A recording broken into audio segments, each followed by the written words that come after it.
हरे कृष्णा।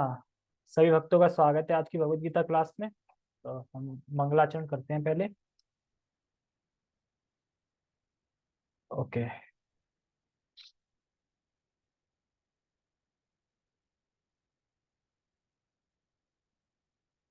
ओम अज्ञानतिमिरान्धस्य ज्ञानञ्जनशलाकया चक्षुरुन्मिलितं येन तस्मै श्रीगुरुवे नमः। श्रीचैतन्यमनोभीष्टं स्थापितं येन भूतले स्वयं रूपः कदा मह्यं ददाति स्वपदान्तिकम्।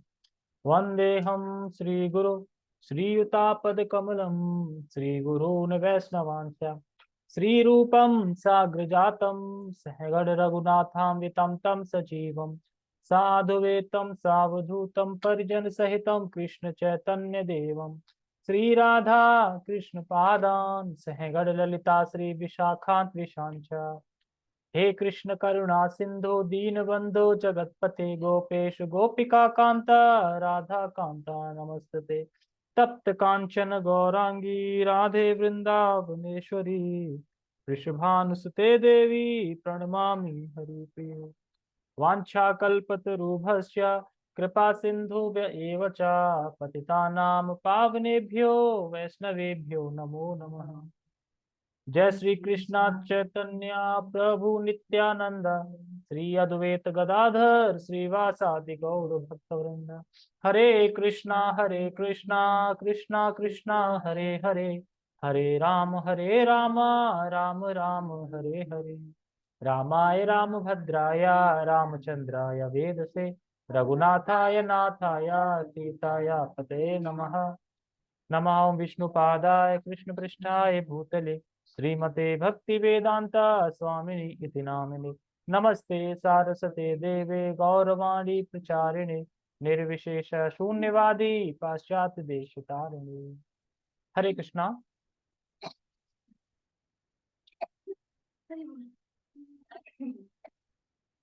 सभी को श्लोक दिखाई दे रहा है? दिख रहा है? कहाँ दिख रहा है? क्या भेजा? अच्छा वो तो दिख रहा है, इसमें दिख रहा है, जूम पे भी। हाँ दिख ही रहा है। सरदयाल प्रभु दिखाई दे रहा है?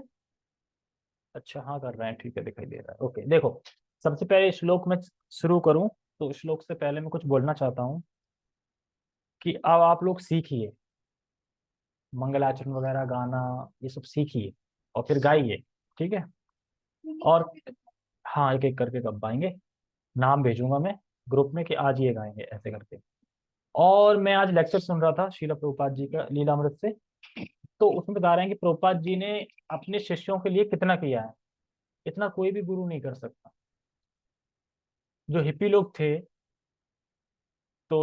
थे, तो उनको हिप्पियों से पहले मनुष्य बनाया, मनुष्य फिर बताया कृष्णा कॉन्शियसनेस के बारे में। तो जब उन्होंने पहली दीक्षा दे रहे थे शीला प्रभुपाद जी, तो उनके जो भक्त थे उनको ये भी नहीं पता था कि दीक्षा का मतलब क्या होता है, दीक्षा का। तो वो दीक्षा दे रहे थे, तो दीक्षा में सारा प्रसादम, सारा कुछ, हवन की तैयारी, यज्ञ की तैयारी, सब चीज की तैयारी प्रभुपाद जी ने खुद से करी, खुद से। क्योंकि उनकी चाह इतनी थी कि कैसे भी करके इनको दीक्षा मिल जाए तो ये आगे चल के भक्त बन जाए और भक्त बन के फिर ये प्रचार करें इस तरीके से। यहाँ तक कि जो पहली दीक्षा जो समारोह हुआ था यूएसए में, तो वहां पे माला पे भी जप नहीं करते थे। माला भी दीक्षा के एक दिन पहले दी गई। कैसे करके? कि बाजार जाओ, बाजार से बीड्स खरीदो और बीड्स से एक धागा लेके आओ, बीड्स डालो और दो गांठ बांधो, और फिर बीड्स डालो फिर दो गांठ बांधो, ऐसे 108 और एक मन का, इस तरीके से।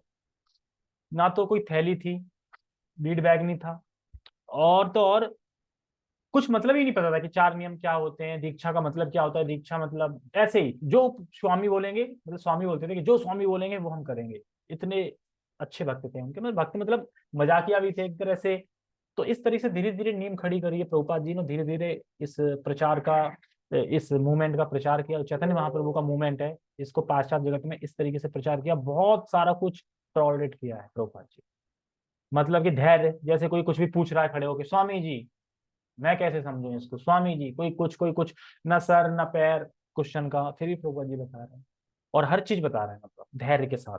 यहाँ तक कि एक बार बता रहे थे कि एक बार रेडियो जो होता है ना रेडियो, तो रेडियो पे इंटरव्यू के लिए बुलाया गया प्रभुपाद जी को। तो जो इंटरव्यू लेने वाला था रेडियो पे, वो कह रहा कि कुछ भी हो जाए मैं स्वामी जी की बात को स्वीकार करूंगा ही नहीं, कुछ भी हो जाए। अब प्रभुपाद जी समझने लगे। तो अब समझ गए ना कि नहीं नहीं नहीं Prabhupad ji, no no, I am not feeling good, ये वो। तो प्रभुपाद जी ने फिर से सारा समझाया उस चीज को। फिर भी कह रहा है नॉट फीलिंग, नॉट अंडरस्टैंड, ठीक है। फिर समझाया। उसके बाद 40-45 मिनट का शो होता है रेडियो का, तो खत्म हो गया, उसने सारा कैमरा वैमरा सब ऑफ हो गया।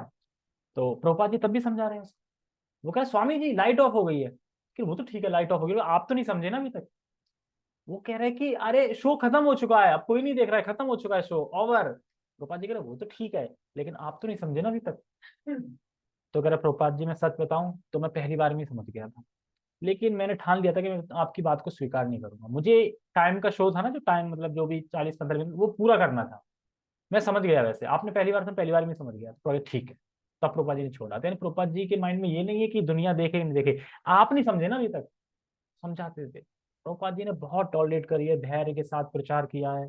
और कैसे कैसे खुद से मैगजीन बांटी है, बैक टू गॉड हेड की मैगजीन बांटी है। और बांटते बांटते एक बार तो गर्मी से चक्कर भी आ गए, गिर भी पड़े। और कोई उठाने भी नहीं आया, मतलब कोई बैल था कि भैंस थी, कोई भी थी, उससे टकरा के मतलब ऐसे करके गिर गए थे। और कोई उठाने भी नहीं आया गर्मी। वो खुद से खड़े हुए, फिर से मैगजीन ली, और फिर प्रचार, फिर बांटना स्टार्ट। यानी मैगजीन बांटते थे, अब कोई ऐसे बांटे मैगजीन। तो अगर लीलामृत पढ़ेंगे ना, तो लीलामृत में पूरा पता चल जाएगा प्रभुपाद जी ने कितने संघर्ष किए। यहाँ तक कि जो पहला उन्होंने संस्था खोली थी, लीग ऑफ डिवोटी खोली थी। लीग ऑफ डिवोटी अच्छा खासा चल भी गई थी, लेकिन वहां पे कुछ जो जो महिला जो क्या बोलते हैं, महिला, एक, उसको क्या बोलते हैं, जो एकजुट हो जाते हैं लोग, संगठन नहीं, कुछ और बोलते हैं, समिति बोलते हैं, पता नहीं क्या, याद नहीं आ रहा मुझे। संगठन नहीं, कुछ और बोलते हैं, एकजुट नहीं, महिला, मतलब अब सुना था, महिलाओं की पार्टी थी मतलब। तो वो, हाँ संस्था मान लो। तो वो कहती कि यहाँ पे महिलाओं का सम्मान होना चाहिए, महिला महिला महिला। आप क्या करोगे हरे कृष्णा करके।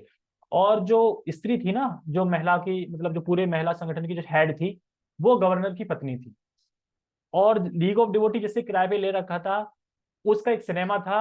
और उस सिनेमा का जो लाइसेंस रिन्यू होता था, उसके साइन होते थे गवर्नर के। तो ऐसे मतलब फंस गए वहां पे। क्योंकि वो कह रही, जो हेड जो महिला थी, वो कह रही कि अगर आपने ये मुझे लीग ऑफ डिवोटी ये नहीं दिया, इसमें हम श्री राधा रानी के लिए खोलेंगे, मतलब राधा रानी नाम था खाली, वो खाली मतलब महिलाओं के लिए जागरूक हो, ये हो, इस तरीके से कल्याण के लिए। अगर आपने ये नहीं दिया हमें, स्वामी से लेके नहीं दिया, ये जो लीग ऑफ डिवोटी लगा रखा है बोर्ड इन्होंने, अगर आपने नहीं दिया, तो आपको पता ना मेरे पति गवर्नर है, और मैं रूठ गई, तो आपका जो सिनेमा है ना, उसका लाइसेंस रिन्यू नहीं होगा, लाइसेंस नहीं होगा तो सिनेमा बंद हो जाएगा, बंद हो जाएगा तो आपको लॉस होगा। तो अब उनका नाम नहीं आ रहा है, जो जो मैन मतलब जिसके किराए पे लिया था, क्योंकि उन्होंने जब किराए पे दिया था तो ऐसे ही बोलते थे कि एज इट खाली पड़ा है, आप यूज करो इसको, आप समझो आपका हो गया। प्रभुपाद जी खुश हो गए, प्रभुपाद जी ने लीग ऑफ डिवोटी शुरू कर दिया, संस्था भी रजिस्टर्ड करा ली। अगर आप वृंदावन जाओगे प्रभुपाद जी के कुटीर में, अंदर रूम में, तो वहां पे जब आगे चल के देखोगे तो वहां पे प्रचार उसमें लिखा league of devotee first. First मतलब खुला लीग ऑफ डिवोटी की। जब लीग ऑफ डिवोटी फेल हो गई वहां से, और ये बात है वहां की झारखंड में सबसे पहले झांसी, झांसी में खोली थी। तो झांसी गए थे श्रील प्रभुपाद जी, तो वहां पे सक्सेस नहीं हुआ, वापस आ गए। उसके बाद फिर बाद में यूएसए में जाके तब इस संस्था सोची कृष्णा कॉन्शस। और ये भी रूप गोस्वामी के ग्रंथ से है, कृष्ण रस ऐसे करके, रस विग्रह है ऐसे करके, उसमें से नाम निकाला है कृष्ण कॉन्शस। हालांकि बहुत बहस हुई थी इसमें, जब कृष्णा कॉन्शियसनेस खोल रहे थे, प्रोपा जी सब कह रहे थे अरे ये तो सही नहीं है, प्रैक्टिकल नहीं है, गॉड कॉन्शियसनेस होना चाहिए, एक लक्ष्य होना चाहिए। आपने कृष्ण को रखे तो लोग स्वीकार नहीं करें, कृष्ण का अलग हो गया ना फिर, कि मतलब गॉड में कृष्ण कैसे भगवान, ये वो।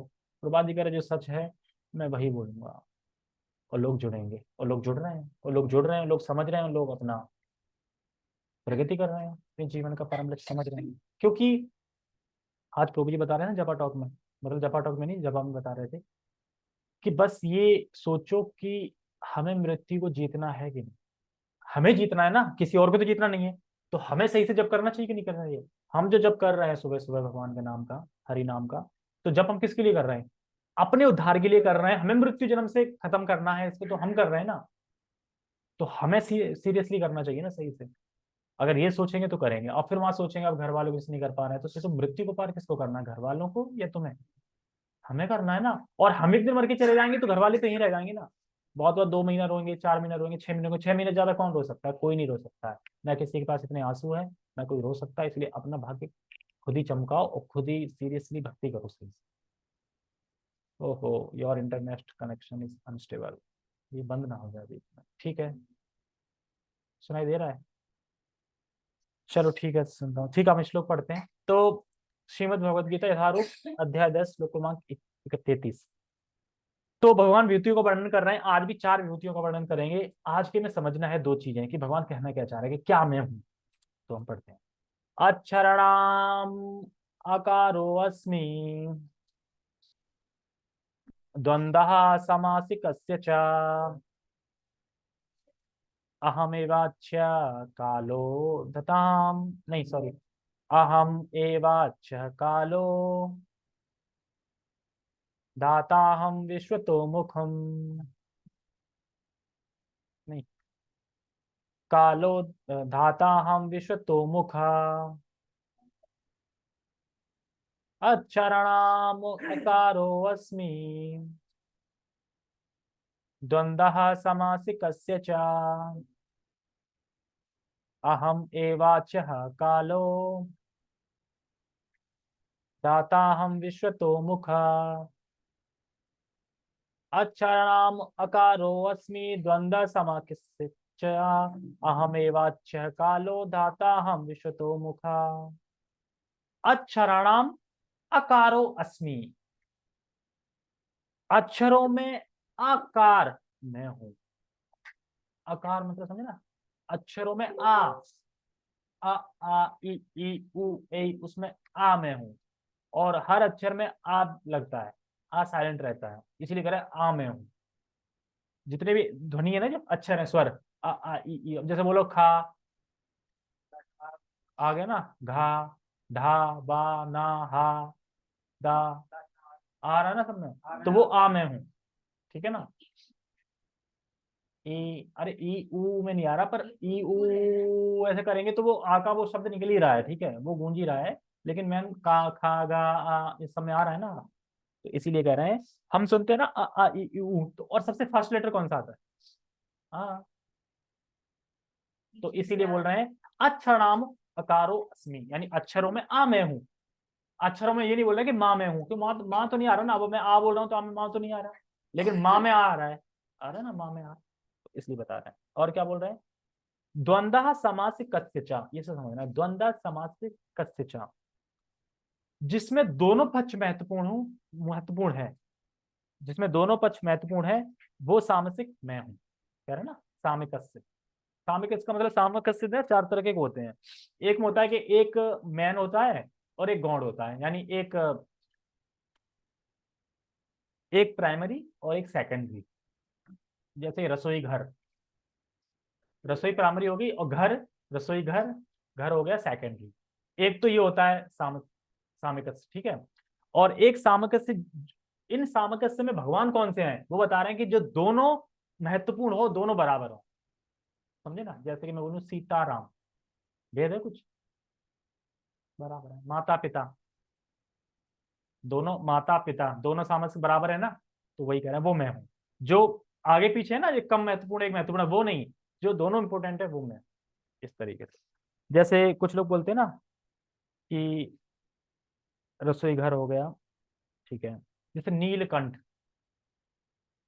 नील कंठ मतलब, अब सेवा गई, कंठ मतलब वो, नील मतलब नीला, कंठ मतलब वो।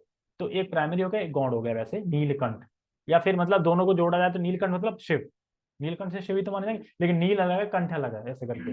इस तरीके से ये समास होते हैं, मतलब इनको समास बोलते हैं। समास 4 प्रकार के होते हैं। इसमें समास में से जो जिसमें दोनों इंपोर्टेंट होते हैं वो समास में है। भगवान ये कह रहे हैं दोनों इंपोर्टेंट है, वो समास में है, ठीक है?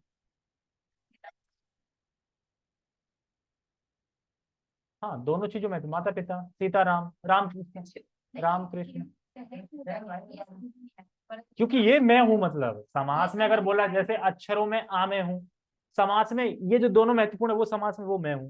क्योंकि अगर अगर और कुछ देखा जाए, गौण और प्राइमरी आ जाएगा, सेकेंडरी प्राइमरी, तो वो कृष्ण नहीं है ना, क्योंकि एक छोटा बड़ा आ गया वैसे। लेकिन दोनों चीज इंपोर्टेंट हो, दोनों चीज में।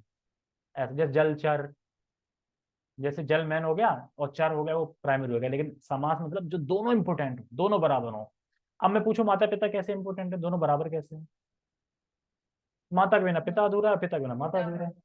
ठीक है, तो फिर दोनों राम कृष्ण एक जैसी शक्ति है, सब कुछ बराबर है, राम सीता एक शक्ति है, इसलिए ठीक है। ओके, आगे कहाँ है? और कह रहे हैं अहम एवाच्य है कालो, मैं ही अच्छा काल हूं। अब देखो, काल का कभी क्षय नहीं होता, और काल कभी बूढ़ा नहीं होता, काल कभी निकलता भी नहीं। काल का प्रभाव है जो कि हमें सब दिख रहा है, लेकिन काल वैसे के वैसा ही। हम कहते हैं यार समय निकल गया, समय कहीं नहीं निकला, समय के प्रभाव से हम निकल रहे हैं। समय वहीं के वहीं है, समय अच्छे है, मतलब समय शाश्वत है, समय का मतलब क्षय नहीं होता। जैसे ये लैपटॉप आया चलता है, जैसे दिन रात जो हो रही है, दिन रात हो रही है, हम सोच रहे दिन रात हो रही तब शुरू हो गया, अब समय बढ़ता जा रहा है। समय तो वहीं के वहीं है, समय के प्रभाव से हो रहा है सारा कुछ, ये समय वहीं के वहीं है, समय में कोई बदलाव नहीं है, मतलब समय में कोई बदलाव नहीं आता, समय वैसे के वैसे ही है। काल, अब सोच के देखो, काल एक व्यक्ति है, मान लो वो काल के प्रभाव से सब कुछ हो रहा है, पर काल वही की वही है। यानी काल कितना फिर मतलब एक तरह से स्वामी ही है इस जगत का, काल ही तो सब कुछ कर रहा है ना। किसी का एक्सीडेंट हो रहा है, किसी की नौकरी लग रही, कुछ हो रहा है, ये समय के हिसाब से तो लग रही है, लेकिन काल वही की वही है, तो यानी समय सब कुछ कर रहा है। अब समझ में आया काल कितना इंपोर्टेंट है, और वो काल कौन है? मैं हूँ जिसका अच्छे कृष्ण। ठीक है, अब आगे हम कहेंगे मृत्यु, मृत्यु की जो मृत्यु आती है ना, वो भी मैं हूँ, मतलब जो मृत्यु के रूप में हर लेता हूँ ना, वो भी मैं हूँ। बहुत कुछ आएगा, ठीक है। तो काल सबसे सब कुछ है कर रहा है, पर काल का क्षय नहीं होता। काल का क्षय होता है कभी? देखो, सृष्टि होती है, स्थिति रहती है, प्रलय होता है, फिर से सृष्टि, फिर से काल तो चल ही रहा है ना, क्योंकि सृष्टि हो रही तो काल तो चली, काल कहाँ खत्म हो रहा है? काल तो शाश्वत है, काल का क्षय नहीं होता, तो ये भगवान यहाँ पे कह रहे हैं। ठीक है, नीचे कह रहे हैं धाता हम विश्वतोमुख हो, मतलब मैं ब्रह्मा हूं जो सृष्टि करता है और सर्वश्रेष्ठ है। तो ब्रह्मा में जो शक्ति आ रही है वो कृष्ण है, यानी ब्रह्मा भी मैं हूं। अब समझ आ रही? ठीक, ठीक है। तो काल अच्छे होता है, और लेकिन सबका क्षय करता है। तो काल भगवान की शक्ति है, मतलब काल अच्छे होता है, लेकिन काल सबका क्षय कर रहा है, और वो काल भगवान की शक्ति है। यानी काल सबका क्षय कर रहा है, काल बदल नहीं रहा है, ना काल चल रहा है, ना कुछ हो रहा है, ना काल बीत रहा है, काल वहीं के वहीं है, पर काल के प्रभाव से सब कुछ हो रहा है। जैसे कि अब मैं, जैसे सूरज है मान लो, ठीक है, सूरज बीच में आ गया, तो सूरज के प्रभाव से क्या है, कपड़े सूख जाते हैं, धूप आ रही है, सब कुछ हो रहा है, हरे भरे हो जाते हैं, लेकिन सूरज तो वहीं के वहीं है ना। सूरज चल रहा है क्या? सूरज तो वहीं के वहीं है, पृथ्वी चल रही है, जो भी मतलब जो भी अपने अपने जगह पे घूम रहे हैं, लेकिन मतलब कहने का ये है कि उसकी रोशनी वैसी की वैसी ही है, पर प्रभाव से हमें दिखता है अलग अलग, इस तरीके से। ओके, तो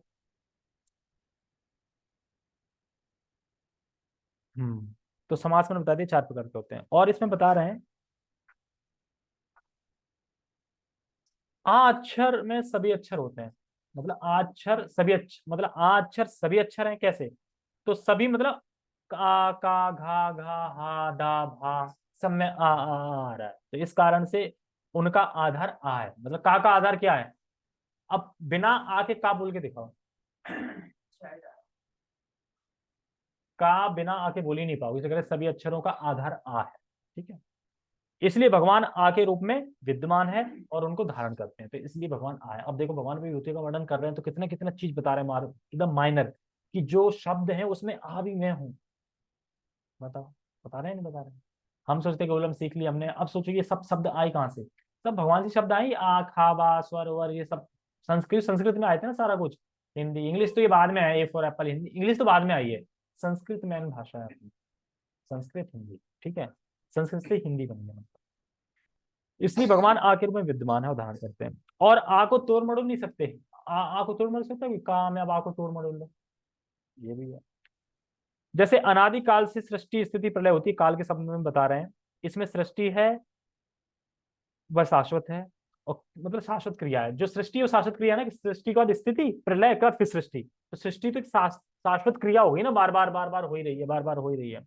और फिर स्थिति का प्रलय होना, फिर प्रलय होना, फिर सृष्टि होना, तो और ये सब किसमें हो रहा है? शाश्वत काल में। अब ये सब जो तीनों चीजें हो रही है ना, स्थिति प्रलय सृष्टि, फिर स्थिति प्रलय सृष्टि, लेकिन ये किसके अंडर में हो रहा है? काल के अंडर में सारा कुछ, काल ही तो करा ना, काल काल के प्रभाव से ही तो स्थिति चली, काल के प्रभाव से ही फिर प्रलय हो गई, काल के प्रभाव से ही फिर सृष्टि हो रही है, मतलब सब काल के प्रभाव से ही तो हो रहा है। और वो काल है।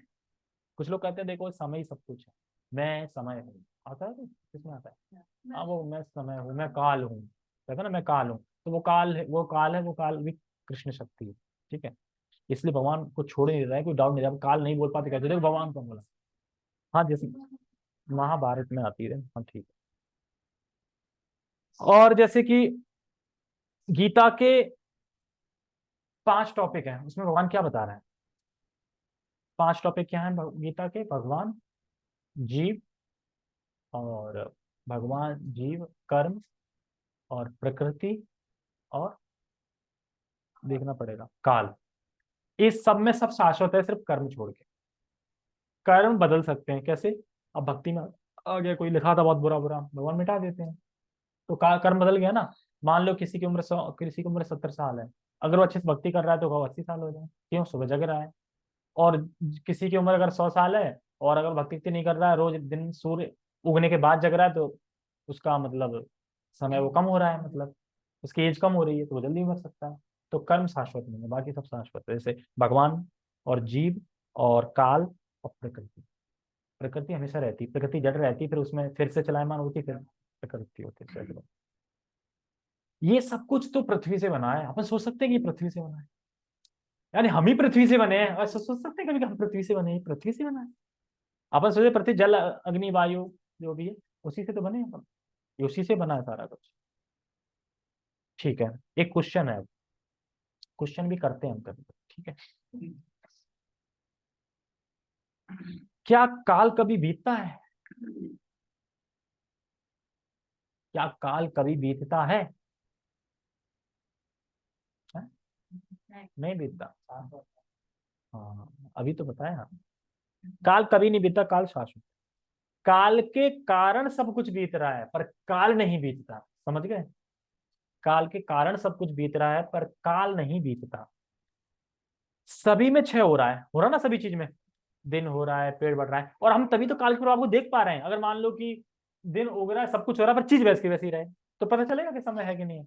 अब वो तो मान लो कि हो रहा है बार बार, क्योंकि वो जब इधर जाता है, सूर्य ढल जाता है, तो फिर रात हो जाती है, ये सब हो रहा है। लेकिन हम कैसे डिसाइड करते हैं? जैसे हम घड़ी देखते हैं, घड़ी से क्या है? घड़ी चल रही है, काल थोड़ी बीत रहा है, काल तो वहीं के वहीं है। काल के प्रभाव से सब कुछ हो रहा है, काल वहीं के वहीं टिका है एकदम ऐसे। काल नहीं चलता है ना, काल बीतता है। तो काल के कारण सभी में परिवर्तन आ रहा है, पर काल अपने आप में अपरिवर्तन है। काल के कारण सब चीज में परिवर्तन हो रहा है, लेकिन काल खुद में क्या है? अपरिवर्तन है। और हम काल के द्वारा हो रहे परिवर्तन को देखते हैं, पर काल ठीक है, काल वही है, काल में कोई परिवर्तन नहीं। काल के प्रभाव में चीजों का परिवर्तन होता है, और हम समझते हैं कि नहीं करते। जैसे कि हमारा शरीर, काल वही की वही है, पर हमारा शरीर परिवर्तन हो रहा है ना काल के प्रभाव में, इस तरीके से। और काल यहाँ स्वामी की तरह है, हर चीज को नियंत्रित कर रहा है। और ये शक्ति किससे है? ये प्रभाव किससे? भगवान कृष्ण से है। ठीक है, तात्पर्य पर अक्षरों में मैं आकार हूँ, और समासों में मैं द्वंद्व समास हूँ। मैं शाश्वत काल भी हूँ, और सृष्टाओं में ब्रह्म। समझ में आ रही? अक्षरों में आकार हूँ मतलब मैं हूँ, समासों में द्वंद्व मतलब जो दोनों पार्टियां हैं, मतलब पार्टी नहीं, क्या बोलते हैं, हाँ माता पिता हैं, दो समास है, मतलब द्वंद्व मतलब बोलते हैं दो, जो दोनों इंपोर्टेंट हैं, वो समास में हूँ। और मैं शाश्वत काल भी हूँ, और सृष्टा में। ठीक है, तात्पर्य आकार अर्थात संस्कृत अक्षर माला का प्रथम अक्षर आ वैदिक साहित्य का शुभारंभ है। यानी वैदिक साहित्य का शुभारंभ क्या होता है? आ से ही होगा ना, मतलब आ से तो स्टार्ट हुआ है ना, शुभारंभ है। आकार के बिना आकार के बिना कोई स्वर नहीं हो, स्वर नहीं हो सकता। स्वर मतलब आ ई ई उ आ, ये नहीं हो सकता। अब मैं बोलूं आ को छोड़ो और बाकी स्वर लगा लो, अब आ ई खा गा हा बोलोगे आगे तो आ तो आएगा ना, स्वर वही है, नहीं बोलोगे तो नहीं आएगा। तो वही बता रहा है, इसलिए यह आदि स्वर है। ओके, आदि स्वर है। संस्कृत में कई तरह के सामसिक शब्द होते हैं, जिनमें से राम कृष्ण जैसे दोहरे शब्द द्वंद्व कहलाते। देखा है ना, सामसिक शब्द काफी होते हैं, मतलब क्योंकि प्राइमरी होते हैं, सेकेंडरी होते हैं, लेकिन जो राम कृष्ण है ये द्वंद्व है, मतलब ये कृष्ण है, मतलब जैसे राम कृष्ण एक शक्ति है, इस तरीके से। इस समास में राम तथा कृष्ण अपने उसी रूप में है, अतः यह समास द्वंद्व कहलाता है। समस्त मारने वालों में काल सर्वोपरि है, क्योंकि वह सबों को मारता है। काल सबको मारता है, काल सभी को मारता है और काल को कोई नहीं मार पाता। काल पुरुष कौन है? कृष्ण है, क्योंकि वह सबको मारता है। काल कृष्ण स्वरूप है, क्योंकि समय आने पर प्रलय अग्नि से सब कुछ लय हो जाएगा। देखो, सब कुछ लय हो जाएगा मतलब अगर कोई मान लो, मतलब कोई विवाद की बात ही नहीं है कि अरे बहुत पाप बढ़ गया है, कब आएंगे भगवान, कब ये प्रलय होगी, कब कितना धर्म बढ़ रहा है, ये बढ़ रहा है। अरे कोई बात की जरूरत ही नहीं है। वो जब भगवान चाहेंगे, जब आना होगा प्रलय आएगा, क्योंकि काल है ना, काल के प्रभाव में तो होना ही होना है। काल के रूप में आएंगे भगवान और सब खत्म कर देंगे। यही। और बता रहे हैं कि आगे भी है ना, सब सृजन करने वाले, सृजन करने वाले जीवों में चतुर्मुख ब्रह्मा प्रधान है, अतः वे भगवान कृष्ण के प्रतीक है। देखो, सृजन सभी लोग करते हैं, लेकिन जो ब्रह्मा करते हैं वैसे नहीं कर सकते। ठीक है, ब्रह्मा तो सबकी सृष्टि करते हैं, पर सृजन सब करते हैं। कौन रो रहा है? ठीक है, हरे कृष्णा। अब शकुन तो नहीं होने वाला, नहीं बिल्ली, कुत्ता रोने से होता है। हाँ चलो ठीक है, हम वैष्णव एटिकेट, ओ सॉरी, हम थोड़ा मथुरा मात में पढ़ते हैं।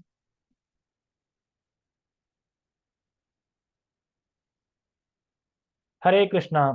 सबको दिखाई दे रहा है? ठीक है। मथुरा धाम की जय, वृंदावन धाम की जय। हम जाते रहेंगे। आदि 12 पुराण में बताया गया है। देखो, अभी कृष्ण की थोड़ा लीला के बारे में बता रहे थे कि लवणासुर आया था और जो शत्रुघ्न थे उन्होंने मार दिया था। अब आगे बता रहे हैं, 83 नंबर श्लोक से देखते हैं। आदि 12 पुराण में बताया गया है, ना तत्पुण्येर ना तत्यानेर ना तपोर्भिम तज्जपे ना लभ्यम विविधर यज्ञे लभ्यम मदनुभावता। पुण्यों के द्वारा, ज्ञान के द्वारा, तपस्या के द्वारा, जपा या विविध यज्ञों के द्वारा वह प्राप्त नहीं किया जा सकता है, जो मथुरा में मेरी कृपा के द्वारा प्राप्त हो सकता है। यानी मथुरा से अलग ये जो चीजें बताई गई, तपस्या के द्वारा, इसके द्वारा, जपा के द्वारा, वह प्राप्त नहीं किया जा सकता जो मेरे मथुरा में, यानी मेरे धाम में मेरी कृपा से प्राप्त किया जा सकता है। इसलिए मथुरा जाना चाहिए। ठीक है, आगे बढ़ते हैं। श्री विष्णु कृपया नूनम तत्र वासो भविष्यति, बिना विष्णु प्रसादेन क्षणमेकं न तिष्ठति। श्री विष्णु की कृपा से ही मनुष्य को मथुरा में रहने का अवसर प्रदान होता है। अब ये बात आ गई ना, अगर भगवान की कृपा नहीं होगी तो हम इतनी सी जगह नहीं ले सकते, और जगह तो कोई ले नहीं सकता। वृंदा धाम में कोई जगह ले सकता है? धाम में कोई रिपेयर नहीं करा सकता, कुछ धाम में कोई जगह ले सकता, तो भगवान की कृपा नहीं होगी। तो भगवान की कृपा होगी तो हमें एक पैर रखने के लिए मिल सकता है, नहीं तो नहीं मिल सकता। चाहे कोई कितना भी सोच लें, वहां से निकल के आ जाते हैं लोग। तो फिर श्री विष्णु की कृपा के बिना मनुष्य एक पल भी मथुरा नगरी में नहीं ठहर सकता। यानी जो ठहर रहा है, यानी भगवान विष्णु की कृपा है। अगर कोई बोले ना, अरे पता नहीं हम तो इतने पापी हैं, पता नहीं भगवान स्वीकार करेंगे, मथुरा में जाके देख लो, वहां रुक गए एक दिन रह सकते हो, हाँ तो भगवान ने भी ठुकराया नहीं है। अभी कृपा बरस रही है, अभी भक्ति कर सकते। या फिर एक बार हरे कृष्ण मंत्र बोल के देख लो, अगर वो बोल रहा है इसका मतलब कृपा है। नहीं तो हरे कृष्ण महामंत्र भी नहीं ले पाएंगे। एक बंगाल की बुढ़िया थी, कहाँ की बुढ़िया थी, हम तो ना ये बोल पा रही, पता नहीं ऐसे बोलते हैं कि अम्मा हरे कृष्णा बोलवा। अब वो कहते हैं ये तो मैं ना बोल पा रही, और बोल के मर गई। मतलब वो 6 शब्द पूरे बोल गई पर हरे कृष्णा नहीं बोला उसने। तो जो लोग होते हैं वो नहीं बोल सकते। पद्म पुराण के उत्तरखंड में कहा गया है, हरो ये शाम स्थिरा भक्ति भूयसी येषु कृपा, तेषामेव हि ज्ञान्यानाम मथुरायाम भवेद रति।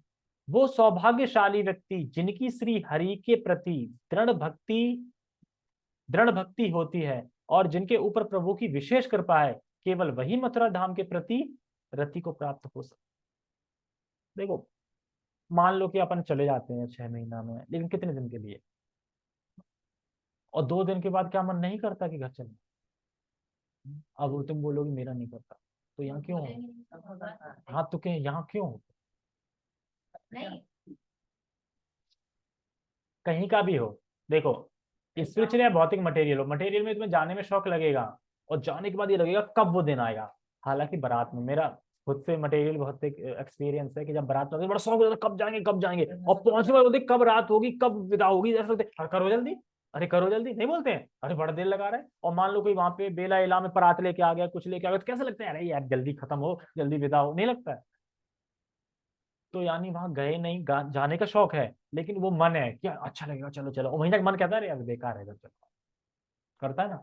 ऐसे ही हम लोग अभी मतलब जिस दिन जा रहे हैं, तो इसीलिए प्रभु जी कह रहे थे 1 महीना पहले रेंट पे रह के देखो, फिर रहो। मतलब मैंने बोला था रहने के लिए, तो बोल रहे थे 1 महीने रेंट पे रहो, फिर देखो कैसा क्या है, फिर रहो। तो वही ये मथुरा जाते हैं फिर आने की पड़ने लगती है, लेकिन मथुरा में जाके आने की ना पड़े, तो फिर समझो कि हाँ रति हो गई है। लेकिन बहुत से लोग हैं, ऋचा माता अभी भी मथुरा में ही है क्या? उनकी वीडियो से तो लगता है कि मथुरा में ही है वो अभी तक। वो सोचो कब से रह रहे हैं, कितने 1.5 2 महीने होगा, 1.5 महीने हो गया होगा उनको, ऐसा भी दिन है। ब्रह्मचारी शादी तो करनी पड़ेगी, लड़कियों के लिए तो शादी बताई गई है ना, तो लड़कियों के लिए तो शादी बताई गई है ना। नहीं, नहीं करनी वो बात अलग है, लेकिन जो लड़की है, तो जब तक छोटी है तब तक उन्हें पिता के संरक्षण में, और बड़े होने पति के संरक्षण में, और बूढ़े होने पे पुत्र के संरक्षण में रहना चाहिए। मतलब कि अपने इस्कॉन में इतना सुना नहीं कि कोई ब्रह्मचारिणी मतलब लेडीज बन रही है। नहीं, शादी करा के भक्ति कर सकते हैं ना, शादी करा के नहीं कर सकते। हाँ तो वो थोड़ा ज्योतिष वगैरह जानती है ना। ठीक है, लेकिन मेरा तो सजेशन यही है कि देखो लड़की हो तो शादी करके डिवोटी से शादी करो ना। क्या डिवोटी नहीं ग्रस्त नहीं हुए प्रशांत मुकुंद प्रभु और उनकी वाइफ, क्या भक्ति नहीं कर रहे हैं? हाँ तो वही है, डरना डरना नहीं चाहिए। डरना नहीं, भक्ति में कोई अड़चन नहीं आएगी जब अपने अंदर दृढ़ विश्वास है कि हम भक्ति करेंगे, भगवान सब व्यवस्था कर देंगे ना, फिर डरना क्या बात। और वो तो खैर अपने से ज्यादा जानती हैं, तो उन्हें खुद ही पता होगा ना, जाहिर सी बात है ना। वही है, लेकिन वही है कि ब्रह्मचारिणी इस्कॉन में नहीं है, देखो और उसमें है मतलब ब्रह्मचारी, लेकिन अपने इस्कॉन में इतना नहीं है ब्रह्मचारी। इस्कॉन में तो ये है कि शादी करके आप मैरिज करके ग्रस्त। अब पता नहीं, आपने सुना होगा, उसमें तो क्या नहीं सकता। चलो ठीक, आगे पढ़ते हैं। मथुरा की प्राप्ति भगवान के चरण कमलों में ध्यान के द्वारा होती है। मथुरा की प्राप्ति भगवान के चरण कमलों में ध्यान के द्वारा प्राप्त होती है। 10 है, हम आज पूरा कर देते हैं इसको। आदि वरा पुराण में वर्णन है, यदा विशुद्धास्तप आदिनः जना शुभाश्रया ध्यान धना निरंतम तदेव पश्यन्ति मामोत्तमां पुरीं नाचान्यथा कल्पशतैर्द्विजोत्तमा। हे ब्राह्मण श्रेष्ठ, जब लोग तपस्या आदि से शुद्ध हो जाते हैं, तब ध्यान रूपी धन के शुभ आश्रय से वह निरंतर मेरी पुरी को देखते हैं। यह कई सौ कल्पों तक अन्य साधनों के द्वारा संभव नहीं। ये जो है ना कि ध्यान में मथुरा धाम को देख रहे हैं, ये कई कल्पों तक संभव नहीं है, लेकिन मथुरा में संभव हो जाता है। इतना ही हो गया। सब लोग आस ही चाह रहे थे ना कब खत्म हो, है ना, तो खत्म ही हो गया। ठीक है, बहुत बहुत धन्यवाद सभी का। तो सभी लोगों को मंगलाचरण सीखना है, ठीक है। मैं एक बार उस पर टेलीग्राम पे फिर से डाल दूंगा मंगलाचरण, पढ़ लेना सही से, सुन लेना सही से, और फिर उसके बाद जूम पे ज्वाइन होके मैं अनम्यूट करूंगा, गाना है उसको, ठीक है, सिर्फ मंगलाचरण है। ओके, हरे कृष्णा। जगत गुरु शील प्रभुपाद की जय, श्रीमद् भगवद गीता की जय, निताय निताय गौर प्रेमानंदे, हरे कृष्णा।